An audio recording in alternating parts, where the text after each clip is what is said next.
My name is Kirstin Haley. I work here at Kootenai Health as one of the nurses, and I'm the Trauma Injury Prevention and Education Coordinator for the community through Kootenai Health. Today we're going to talk about winter safety, specifically driving, things that you can do to make sure you are safe while you're driving so that you don't end up here.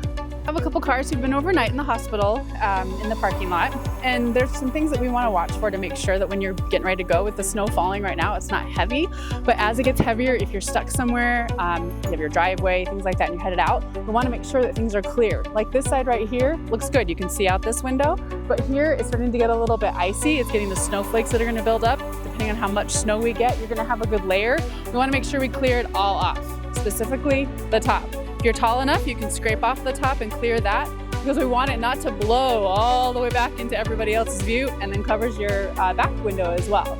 So make sure you clear up as much as possible. If you have one of those great remote starts, get that going in the morning. Make sure that if you don't have a remote start, for safety reasons and making sure that your vehicle does not get picked on, make sure that you take your key, you can turn your car on, and then you can actually bring your fob in, lock the car so that it warms up and it starts to defrost a little bit more from that.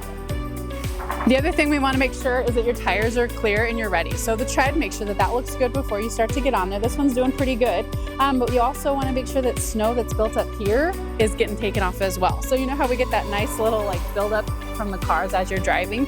Make sure that you kick that off. That's the best part for a kid to do, is kick that stuff off so that you're not causing a big chunk of ice. Nobody hits it. You don't hit it with your back tires. Anything that's going to cause damage, if you also have chains, have them always in your car. That's a huge piece to be able to go anywhere, especially as the snow starts to fall. It's not quite cold enough to freeze on the ground, but we want to make sure that as it starts to get colder, the snow starts to build up, all that ice is not getting cleared up right away. We want to make sure that your car is safe.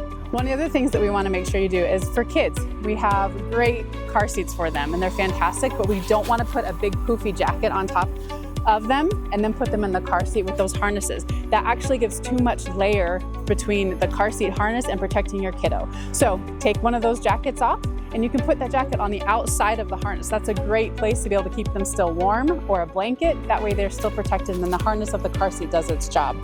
We want to make sure that you always wear your seatbelt. That's huge, because we've had a lot of traumas lately that have come in and no one's been wearing their seatbelt, and it hasn't been bad weather. It's been cold, but just not bad weather yet. With the holiday season coming up, we want to make sure everybody gets to their families on time, safely. You can enjoy the rest of 2024 to be able to get to 2025, because ultimately in the world of cars, you are your car's best safety feature.